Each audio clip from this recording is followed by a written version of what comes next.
सुधरती शिक्षा व्यवस्था की हालत क्या है भारत के उत्तर प्रदेश में, यह आगे देखिए और सुनिए भी।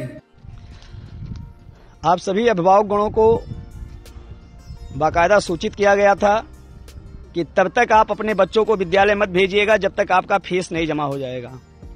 आप लोग हैं कि मानने वाले नहीं हैं, परेशान करने मुझको विद्यालय भेज देते हैं। ये सारे बच्चे हैं जिसका फीस नहीं जमा है और इन सबको मैं आज गेट के बाहर निकाल चुका हूं। ये गेट के बाहर सारे हो चुके हैं। आज 1 लाख भारतवर्ष के उत्तर प्रदेश में शिक्षा की व्यवस्था, शिक्षा का स्तर और शिक्षा की उपलब्धता की कोई कमी है तो सरकार द्वारा शिक्षा के क्षेत्र में किए जा रहे कार्य, योजनाओं और प्रचार को देखकर यही लगता है कि कहीं कोई कमी नहीं है। बेटी पढ़ाओ बेटी बचाओ वर्तमान भारत सरकार का नारा है। आजादी के बाद से ही देश की सरकारों ने शिक्षा पर इतना पैसा खर्च किया कि सरकारी स्कूल पूरी तरह सरकारी हो गए और प्राइवेट स्कूलों की बारिश आ गई। पिछले 1 दशक से सरकार ने शिक्षा को इतना महत्व दिया है कि प्राइवेट स्कूल के बाद लग्जरी प्राइवेट स्कूल की बारिश आई हुई है और प्राइवेट स्कूल भी चलाना कठिन हुआ तो फीस बढ़ी और हालात के सामने क्या प्राइवेट स्कूल, क्या लग्जरी प्राइवेट स्कूल, सभी कान पकड़कर उकड़ू की स्थिति में हैं। एक लास्ट टाइम मैं बड़े सख्त लहजे से कह रहा हूं, आपको बुरा लग रहा है तो उसके लिए आप जिम्मेदार हैं, मैं नहीं, क्योंकि मेरे ऊपर इस समय 50,000 का बैंक का फाइन आ गया है और वो आप अपने फीस में से 5 रुपया ज्यादा नहीं देने वाले हैं।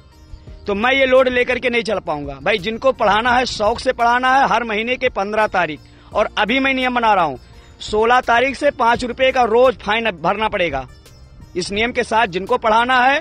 फीस नहीं जमा होने से पूर्वी उत्तर प्रदेश के नवगढ़ क्षेत्र के एक प्राइवेट स्कूल के व्यवस्थापक ने सारे छात्रों को गेट के बाहर उकड़ू स्थिति में बैठाकर बाकायदा वीडियो बनाकर अभिभावकों से संबोधित होकर बताया कि आगे आपको बुरा लगे या भला लगे, आप लोगों के द्वारा फीस ना देने की वजह से बैंक उसे लोन नहीं दे रहा है।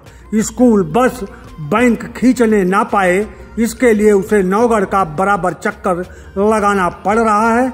स्कूल के सभी छात्र छात्राएं जमीन पर उकड़ू बैठकर आराम से व्यवस्थापक द्वारा वीडियो बनाने में सहयोग कर रहे हैं और इसी सहयोग के नाते वीडियो में व्यवस्थापक कह रहा है आज दया करके सभी छात्र छात्राओं को स्कूल में ले रहा है।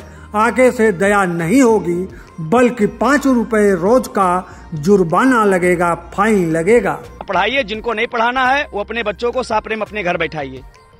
मैं दुखी हूँ फीस ना जमा होने के कारण, मेरे ऊपर जो प्रेशर पड़ रहा है, लोड पड़ रहा है, हर हफ्ते में मुझको नवगढ़ भाग के जाना पड़ रहा है। नहीं अब तक 3 गाड़ियां खींच कर चली गई होती, इसलिए मैं इतना लोड नहीं ले सकता हूँ।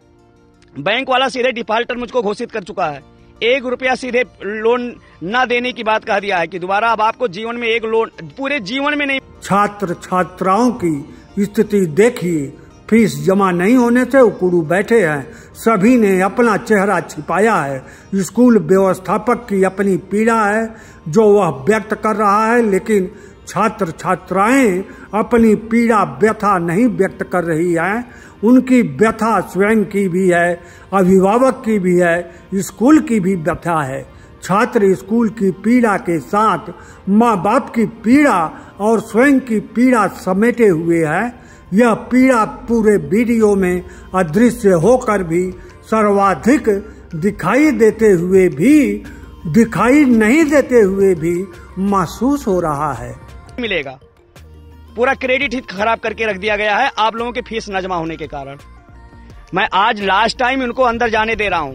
मैं आज अंतिम बार अपने मन में दया उत्पन्न करके इन विद्यार्थियों को क्लास के अंदर जाने दे रहा हूं। अगले दिन से अगर ये बिना फीस जमा किए आए तो आपको बड़े दुख के साथ सुनना पड़ेगा कि इन्हें घर वापस जाना पड़ेगा, फिर चाहे आपको अच्छा लगे चाहे आपको बुरा लगे।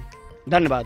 पिछले 1 दशक से जो हर चीज का प्राइवेटीकरण, व्यवसायीकरण शुरू हुआ है तो उसमें व्यवसाय और प्राइवेट सेक्टर में एक लग्जरी सेक्टर पैदा हो रहा है। लिहाजा प्राइवेट सेक्टर में लघु, मध्यम और उच्चतम श्रेणी में काफी फासला हो गया है और इसे अंततः भोगना जनता को ही पड़ रहा है और आगे भी भोगना पड़ेगा। सरकार की सभी योजनाएं एक धनाढ्य वर्ग पैदा करने में कामयाबी पाती हैं। जब धनाढ्य वर्ग बढ़ेगा तो लघु मध्यम की पीड़ा बढ़ेगी और इस माइनर सी गणित को ना समझने वाला मध्यम और लघु वर्ग सरकार की मुफ्त की योजनाओं के मकड़ जाल में फंसकर उकड़ू बैठने की नीयत प्राप्त कर चुका है।